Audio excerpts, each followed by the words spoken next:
Not at midnight, not during a storm, but in the middle of the afternoon. The sky suddenly turned black. The ground trembled beneath people's feet. Inside Jerusalem's temple, something impossible happened. A massive curtain, nearly 60 feet tall, was torn from top to bottom. Roman soldiers froze. Priests stood in shock. Crowds that had been mocking Jesus only moments before began leaving in fear. But here's the question. What really happened the moment Jesus took his last breath? Was it simply the death of another man? Or did something occur that changed history forever? Today, we're going back nearly 2,000 years to examine the biblical accounts, the historical setting, and the extraordinary events described in the Gospels. This isn't fiction. This isn't legend. This is the story that has shaped billions of lives. And by the end of this documentary, you'll understand why Christians believe that history itself changed in a single moment. Chapter 1: The Final Hours. Jerusalem. The city was overflowing with pilgrims celebrating Passover. Thousands had gathered. Among them stood a man who had healed the sick, given sight to the blind, raised Lazarus from the dead. Jesus of Nazareth. Only days earlier, crowds welcomed him as a king. Now, many demanded his execution. Roman governor Pontius Pilate sentenced him to crucifixion, a punishment so brutal, Roman citizens were normally protected from it. After carrying his cross through Jerusalem's streets, Jesus arrived at Golgotha, the place of the skull. There, Roman soldiers nailed him to a wooden cross. Hours passed. The crowd watched. Religious leaders mocked him. Soldiers gambled for his clothing. Even one criminal beside him insulted him.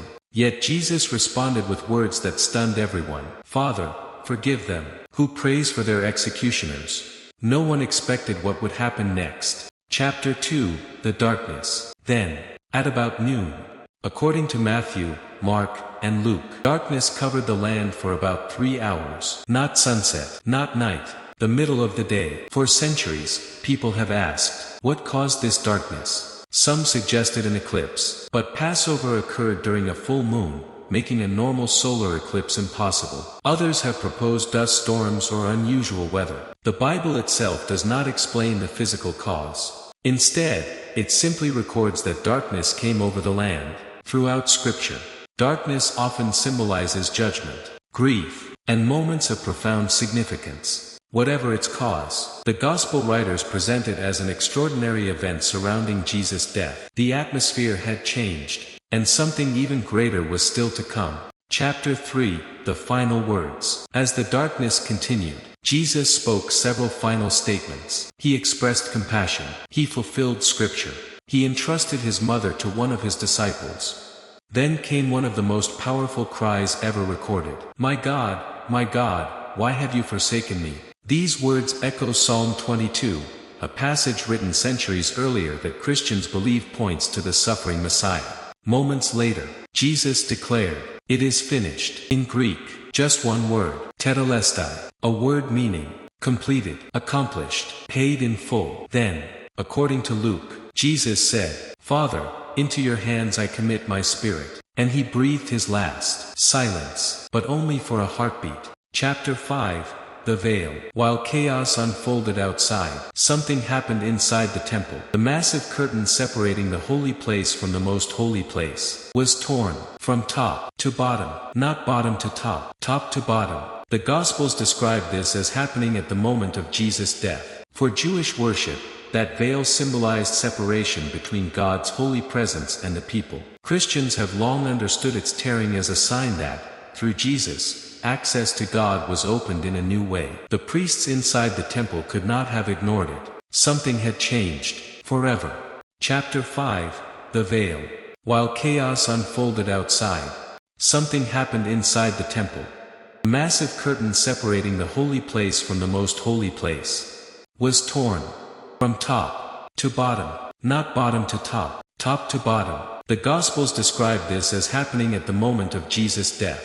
For Jewish worship, that veil symbolized separation between God's holy presence and the people. Christians have long understood its tearing as a sign that, through Jesus, access to God was opened in a new way.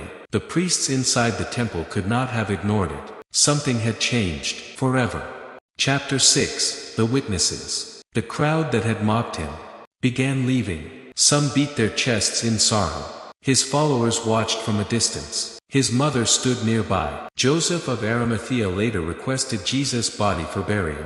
Nicodemus brought spices. As evening approached, Jesus was placed in a new tomb carved into rock. A massive stone sealed the entrance. Roman guards would soon be posted. To many, the story appeared over. Hope seemed buried. The movement that had begun in Galilee looked finished. But Christians believe this was not the end. It was the beginning. Conclusion. So, what really happened after Jesus took his last breath? According to the Gospel accounts, darkness covered the land. The temple veil was torn. The earth shook. Witnesses reacted with fear and awe.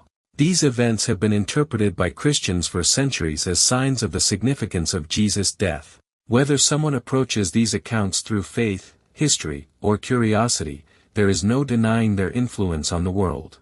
Nearly 2,000 years later, the cross remains one of history's most recognized symbols. And the questions raised on that day continue to inspire study, reflection, and debate. Because the story did not end at the cross.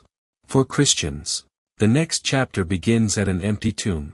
And that is where one of history's greatest stories continues.